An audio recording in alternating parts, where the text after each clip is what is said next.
Kerajaan Sumedang Larang.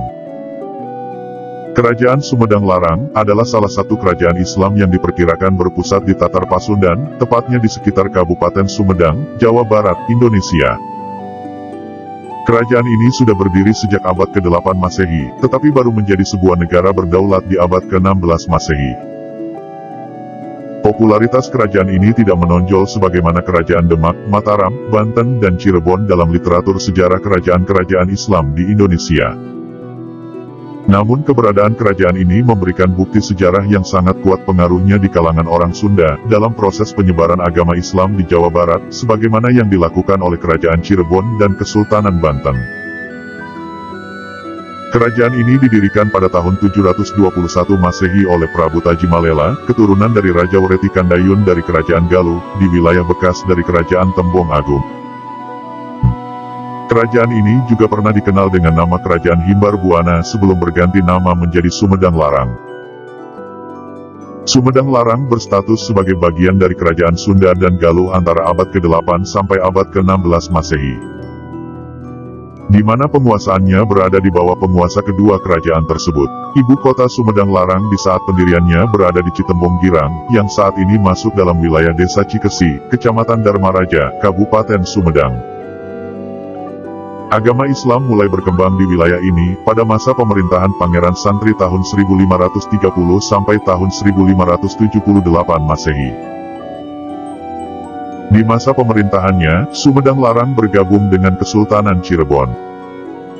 Pada tahun 1578 Masehi, anaknya yang bernama Pangeran Angkawijaya menerima pusaka Pajajaran, dan dinobatkan sebagai Raja Sumedang Larang dengan gelar Prabu Gesan Ulun. Di mana pusaka pemberian ini menandakan Sumedang Larang sebagai penerus sahtra Kerajaan Sunda. Menurut Babat Sumedang, wilayah Sumedang Larang dibatasi oleh Laut Jawa di utara, Sungai Cipamugas di barat, Samudra Hindia di selatan, dan Sungai Cipamali di timur. Kerajaan Sunda sendiri runtuh pada tahun 1579 Masehi setelah Pulasari ditaklukkan oleh Maulana Yusuf dari Banten. Runtuhnya Kerajaan Sunda menjadikan bekas wilayahnya terbagi antara Kesultanan Banten di barat dan Kesultanan Cirebon di timur. Dikarenakan terjadinya peristiwa Harisbaya, Sumedang Larang di bawah kepemimpinan Prabu Gesan Ulun pada tahun 1585, menyatakan diri sebagai negara berdaulat dan terlepas dari Cirebon. Kemerdekaan Sumedang Larang tidaklah berlangsung lama, hanya berkisar 35 tahun. Dikarenakan keadaannya saat itu yang relatif lemah dan terjepit antara tiga kekuatan besar, yaitu Banten, Cirebon, dan Kesultanan Mataram. Prabu Arya Suryadiwangsa pada tahun 1620 Masehi memutuskan untuk bergabung dengan Mataram, di mana status Sumedang Larang diturunkan dari kerajaan menjadi kabupaten di bawah Mataram. Asal mula nama Sumedang Larang. Kerajaan Sumedang Larang berasal dari pecahan kerajaan Sunda Galuh yang bercorak Hindu, yang didirikan oleh Prabu Aji Putih atas perintah Prabu Suryadewata. Sebelum Keraton Galuh dipindahkan ke Pajajaran, Bogor. Seiring dengan perubahan zaman dan kepemimpinan, nama Sumedang mengalami beberapa perubahan. Yang pertama yaitu Kerajaan Tembong Agung. Tembong artinya tampak dan Agung artinya luhur. Dipimpin oleh Prabu Guru Aji Putih pada abad ke-12. Kemudian pada masa zaman Prabu Tajimalela, diganti menjadi Himbar Buana, yang berarti menerangi alam. Prabu Tajimalela pernah berkata Insun Medal Insun Madangan, artinya aku dilahirkan, aku menerangi. Kata Sumedang diambil dari kata Insun Madangan yang berubah pengucapannya menjadi Sun Madang, yang selanjutnya menjadi Sumedang. Ada juga yang berpendapat berasal dari kata Insun Medal yang berubah pengucapannya menjadi Sumedang dan Larang berarti sesuatu yang tidak ada tandingnya. Prabu Agung Resi Cakrabuana, 950 Masehi. Prabu Agung Resi Cakrabuana atau lebih dikenal sebagai Prabu Tajimalela, dianggap sebagai pokok berdirinya Kerajaan Sumedang. Pada awal berdirinya bernama Kerajaan Tembong Agung dengan ibu kota di Lewihideng, sekarang Kecamatan Dharmaraja. Ia punya 3 putra yaitu Prabu Lembu Agung, Prabu Gajah Agung, dan Sunan Gesan Ulun. Berdasarkan layang Dharma Raja, Prabu Tajimalela memberi perintah kepada kedua putranya yaitu Prabu Lembu Agung dan Prabu Gajah Agung, yang satu menjadi raja dan yang lain menjadi wakilnya atau patih. Tapi keduanya tidak bersedia menjadi raja. Oleh karena itu, Prabu Tajimalela memberi ujian kepada kedua putranya. Jika kalah harus menjadi raja. Kedua putranya diperintahkan pergi ke Gunung Nurmala, sekarang Gunung Sangkanjaya. Keduanya diberi perintah harus menjaga sebilah pedang dan kelapa muda, duokan atau degan.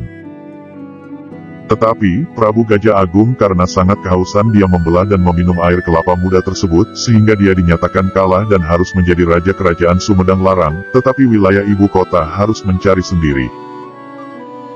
Sedangkan Prabu Lembu Agung tetap di Lewi Hideng, menjadi raja sementara yang biasa disebut juga Prabu Lembu Peteng Aji, untuk sekadar memenuhi wasiat Prabu Tajimalela. Setelah itu kerajaan Sumedang Larang diserahkan kepada Prabu Gajah Agung, dan Prabu Lembu Agung menjadi resi.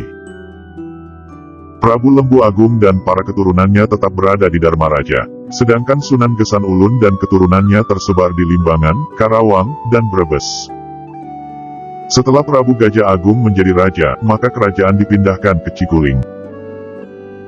Kemudian ia wafat dan dimakamkan di Cicanting, Kecamatan Dharma Raja. Ia mempunyai dua orang putra. Pertama, Ratu istri Raja Mantri, menikah dengan Prabu Siliwangi dan mengikuti suaminya pindah ke Pakuan Pajajaran. Kedua, Sunan Guling, yang melanjutkan menjadi raja di kerajaan Sumedang Larang. Setelah Sunan Guling meninggal, kemudian dilanjutkan oleh putra tunggalnya yaitu Sunan Tuakan. Setelah itu kerajaan dipimpin oleh putrinya yaitu Nyi Mas Ratu Patuakan. Nyi Mas Ratu Patuakan mempunyai suami yaitu Sunan Korenda, yaitu putra Sunan Parum, cucu Prabu Siliwangi atau Prabu Ratu Dewata. Nyi Mas Ratu Patuakan mempunyai seorang putri bernama Nyi Mas Ratu Inten Dewata, tahun 1530 sampai tahun 1578 Masehi, yang setelah ia meninggal menggantikannya menjadi ratu dengan gelar Ratu Pucuk Umun. Ratu Pucuk Umun menikah dengan Pangeran Kusumadinata, atau putra Pangeran Pamlekaran, dan ibunya Ratu Matasari atau Nyi Mas Ranggawulung. Keturunan Sunan Gunung Jati dari Cirebon.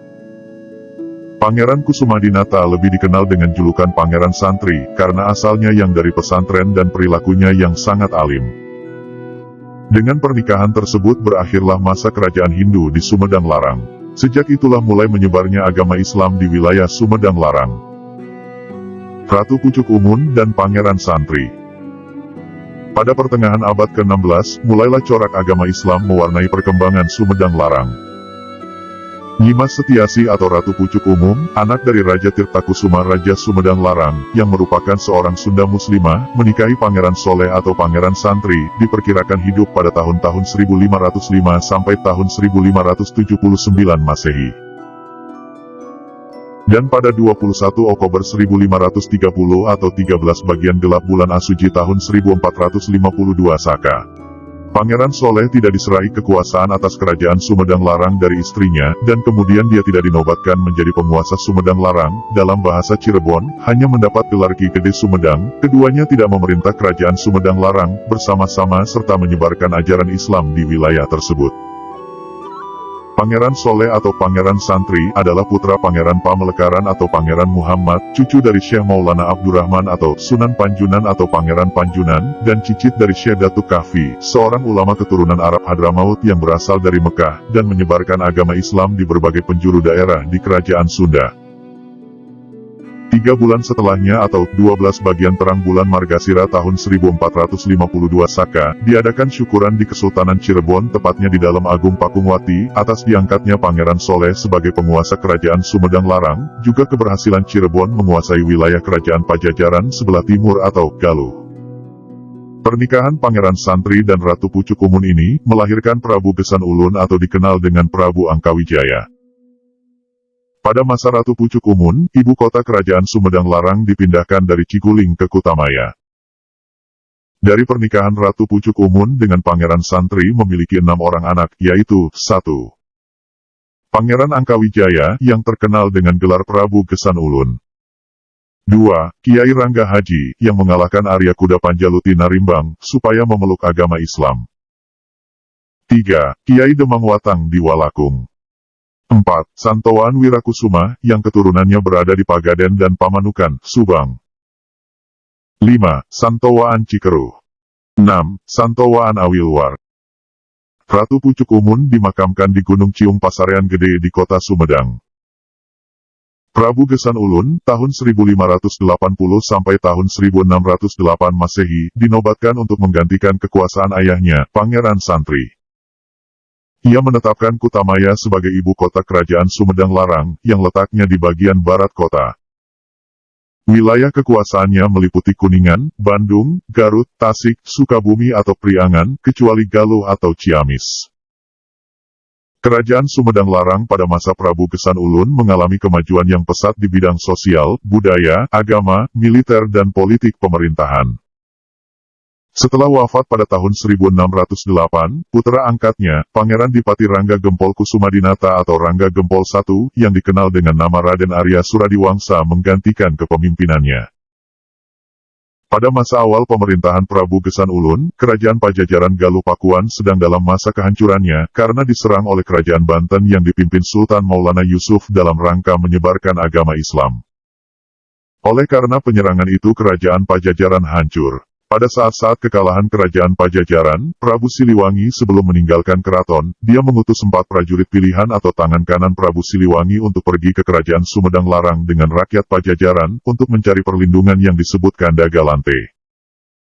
Kandagalante tersebut menyerahkan mahkota emas simbol kekuasaan Raja Pajajaran, kalung bersusun 2 dan 3, serta perhiasan lainnya seperti benten, siger, tampekan, dan kilat bahu. Pusaka tersebut masih tersimpan di Museum Prabu Gesan Ulun di Sumedang.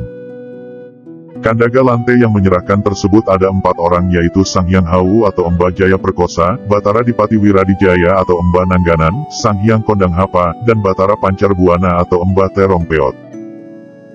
Walaupun pada waktu itu, tempat penobatan Raja Palangka Sriman Sriwacana direbut oleh pasukan Banten atau Wadyabala Banten, tetapi mahkota kerajaan terselamatkan. Dengan diberikannya mahkota tersebut kepada Prabu Gesan Ulun, maka dapat dianggap bahwa Kerajaan Pajajaran Galuh Pakuan menjadi bagian Kerajaan Sumedang Larang, sehingga wilayah Kerajaan Sumedang Larang menjadi luas. Batas wilayah baratnya Sungai Cisadane, batas wilayah timurnya Sungai Cipamali, kecuali Cirebon dan Jayakarta, batas sebelah utaranya Laut Jawa, dan batas sebelah selatannya Samudera Hindia. Secara politik Kerajaan Sumedang Larang didesak oleh 3 musuh, yaitu 1. Kerajaan Banten yang merasa terhina dan tidak menerima dengan pengangkatan Prabu Gesan Ulun sebagai pengganti Prabu Siliwangi. 2. Pasukan VOC di Jayakarta yang selalu mengganggu rakyat. 3. Dan Kesultanan Cirebon yang ditakutkan bergabung dengan Kesultanan Banten. Pada masa itu Kesultanan Mataram sedang pada masa kejayaannya, banyak kerajaan-kerajaan kecil di Nusantara yang menyatakan bergabung kepada Mataram.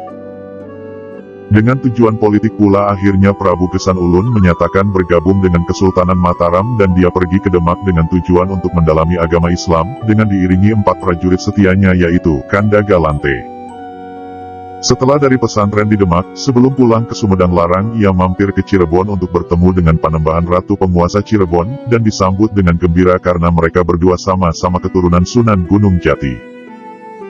Dengan sikap dan perilakunya yang sangat baik serta wajahnya yang rupawan, Prabu Gesan Ulun disenangi oleh penduduk di Cirebon. Permaisuri Panembahan Ratu yang bernama Ratu Harisbaya jatuh cinta kepada Prabu Gesan Ulun. Dan ketika dalam perjalanan pulang, ternyata tanpa sepengetahuannya, Ratu Harisbaya ikut dalam rombongan, dan karena Ratu Harisbaya mengancam akan bunuh diri akhirnya dibawa pulang ke Sumedang Larang.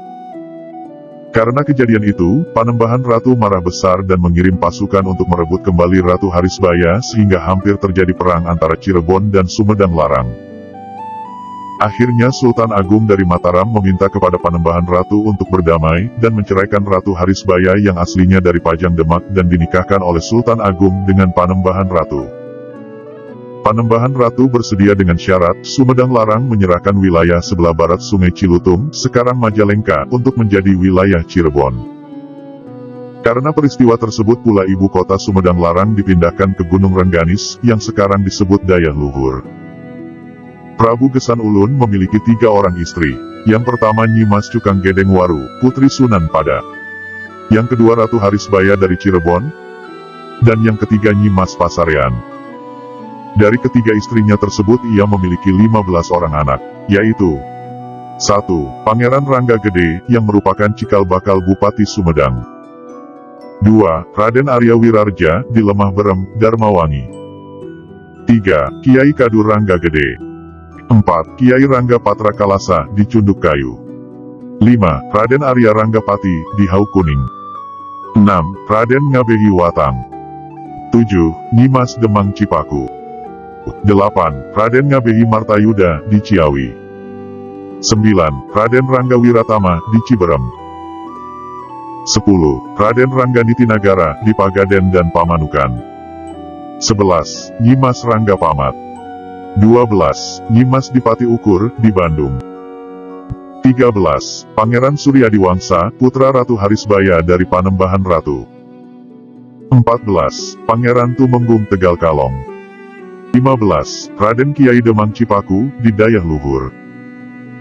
Prabu Gesan Ulun merupakan raja terakhir kerajaan Sumedang Larang, karena selanjutnya menjadi bagian Mataram dan pangkat raja turun menjadi adipati atau bupati.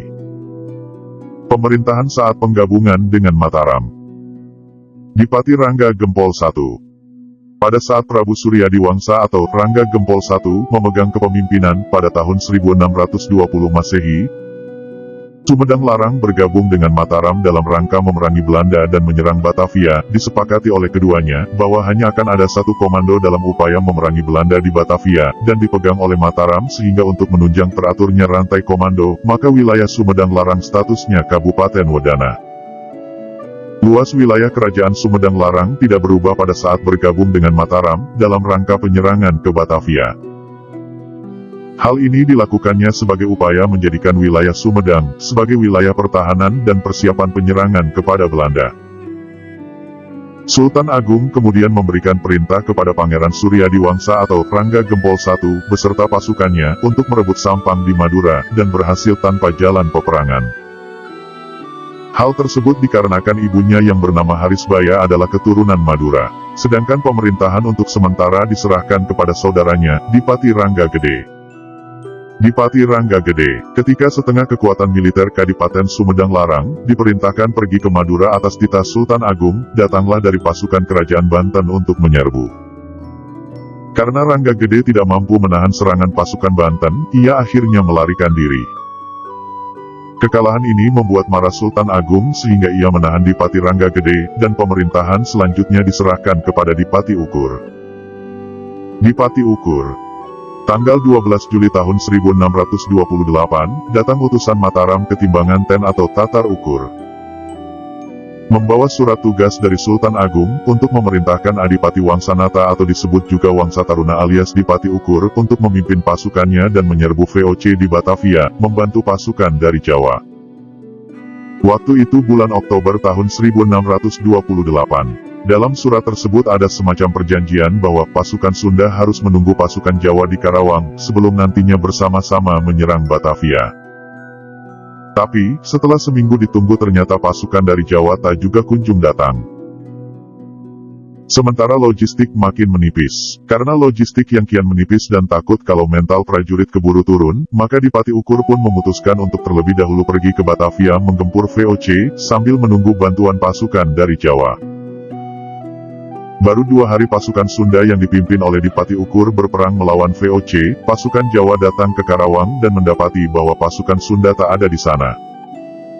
Tersinggung karena merasa tak dihargai, bukannya membantu pasukan Sunda yang sedang mati-matian menggempur VOC, pasukan Jawa ini malah memusuhi pasukan Sunda. Di tengah kekalutan itu, datang utusan dari Daya Ukur membawa surat dari Enden Saribanon, putri Prabu Gesan Ulun, yang merupakan istri dari Dipati Ukur yang mengabarkan bahwa para gadis, istri-istri prajurit dan bahkan dirinya sendiri pun hampir diperkosa oleh Panglima Utusan Mataram dan pasukannya. Panglima dari Mataram itu sendiri ada di Daya Ukur dalam rangka mengantarkan surat dari Sultan Agung, dan begitu mendengar bahwa Dipati Ukur tak mengindahkan pesan dari Sultan Agung untuk menunggu pasukan Jawa di Karawang, para panglima ini kemudian melampiaskan kemarahannya dengan memperkosa gadis-gadis dan juga merampas harta benda mereka. Mendengar kabar itu, Dipati Ukur yang sedang berperang memutuskan untuk menghentikan perang, dan kembali ke Pabuntelan atau Pasur Daya Tatar Ukur, atau Baleendah, Dayah Kolot sekarang. Dipati Ukur yang marah dengan kelakuan para utusan Mataram itu, sesampainya di Pabuntelan langsung menghabisi para utusan Mataram itu. Sayangnya, dari semua utusan itu ada satu orang yang lolos dari kematian. Dan kemudian melapor kepada Sultan Agung perihal apa yang dilakukan oleh Dipati Ukur terhadap teman-temannya. Dalam naskah Negara Kertabumi, disebutkan bahwa salah satu watak Sultan Agung adalah jika memberi tugas kepada bawahannya itu, tidaklah boleh gagal. Jika gagal maka sudah dipastikan bahwa yang bersangkutan akan dihukum mati. Maka, Panglima Mataram yang lolos ini pun agar terhindar dari hukuman mati, mengaranglah ia tentang kenapa pasukan Mataram bisa gagal menaklukkan VOC. Semua kesalahan itu ditimpakan ke pundak Dipati Ukur. Sultan Agung pun murka, karena bagaimanapun juga mundurnya Dipati Ukur dari medan perang merupakan kerugian besar bagi Mataram. Intinya, penyebab kalahnya Mataram adalah karena mundurnya Dipati Ukur. Oleh karenanya, Dipati Ukur dicap pengkhianat dan mau memberontak kepada Mataram. Jadi, karena Dipati Ukur dianggap memberontak maka Dipati Ukur pun oleh Sultan Agung pantas dihukum mati. Akhirnya Sultan Agung pun menyuruh Cirebon untuk menangkap Dipati Ukur hidup atau mati. Penumpasan Dipati Ukur itu dipimpin langsung oleh Tumenggung Narapaksa dari Mataram. Dari kenyataan itu, Dipati Ukur kemudian sadar bahwa dirinya sejak sekarang harus menghadapi Mataram. Kekuatan pun disusun. Dipati Ukur mulai melobi beberapa bupati untuk juga melawan Mataram, dan menjadi kabupaten yang mandiri. Ajakan ini menimbulkan pro dan kontra. Sebagian ada yang setuju seperti Bupati Karawang, Ciasem, Sagalaherang, Taraju, Sumedang, Pamanukan, Limbangan, Malangbong, dan sebagainya. Dan sebagian lagi tidak setuju. Di antara yang tidak setuju itu adalah Ki Somahita dari Sindangkasi, Ki Astamanggala dari Cihaurbeti, dan Ki Wirawangsa dari Sukakerta. Belum juga Dipati Ukur berhasil mewujudkan impiannya untuk mendirikan kabupaten mandiri yang lepas dari kekuasaan Mataram. Tiba-tiba Bagus Sutapura, salah satu pemuda yang sakti mandraguna, putra dari Bupati Kawasen, wilayah Galuh, yang merupakan algojo yang dimintai tolong oleh Tumenggung Narapaksa, keburu datang untuk menangkapnya. Terjadilah pertarungan sengit antar keduanya, dikabarkan hingga 40 hari 40 malam. Setelah semua tenaga terkuras akhirnya Dipati Ukur pun dapat diringkus kemudian dibawa ke Cirebon untuk diserahkan ke Mataram. Dipati Ukur pun akhirnya dihukum mati di alun-alun Mataram dengan cara dipenggal kepalanya. Sepeninggal Dipati Ukur wafat, kekuasaan Mataram di Tatar Sunda pun kian kukuh. Bahkan di wilayah pesisir utara, banyak pasukan Mataram yang tak kembali lagi ke Mataram dan lebih memilih memperistri penduduk setempat. Untuk memenuhi kebutuhan hidup para prajurit ini, kemudian banyak yang membuka lahan sawah terutama di daerah Karawang, berbeda dengan kebiasaan masyarakat Sunda waktu itu yang umumnya berkebun. Mungkin inilah yang pada akhirnya sampai sekarang Karawang terkenal dengan sawahnya dan menjadi salah satu lumbung padi di Jawa Barat. Pembagian wilayah kerajaan. Setelah habis masa hukumannya, Dipati Rangga Gede diberikan kekuasaan kembali untuk memerintah di Sumedang. Sedangkan wilayah Priangan di luar Sumedang dan Galuh, Ciamis oleh Mataram dibagi menjadi 3 bagian yaitu 1. Kabupaten Sukapura, dipimpin oleh Ki Wirawangsa Umbul Sukakerta, gelar Tumenggung Wiradekdaha atau Raden Wirawangsa. 2. Kabupaten Bandung, dipimpin oleh Ki Astamanggala Umbul Cihaurbeti, gelar Tumenggung Wirangunangun. 3. Kabupaten Parakan Muncang, dipimpin oleh Ki Somahita Umbul Sindangkasi, gelar Tumenggung Tanubaya. Kesemua wilayah tersebut berada di bawah pengawasan Rangga Gede atau Rangga Gempol II, yang sekaligus ditunjuk Mataram sebagai Wadana Bupati atau Kepala para Bupati. Priangan. Peninggalan budaya. Hingga kini, Sumedang masih berstatus kabupaten, sebagai sisa peninggalan konflik politik yang banyak diintervensi oleh kerajaan Mataram pada masa itu.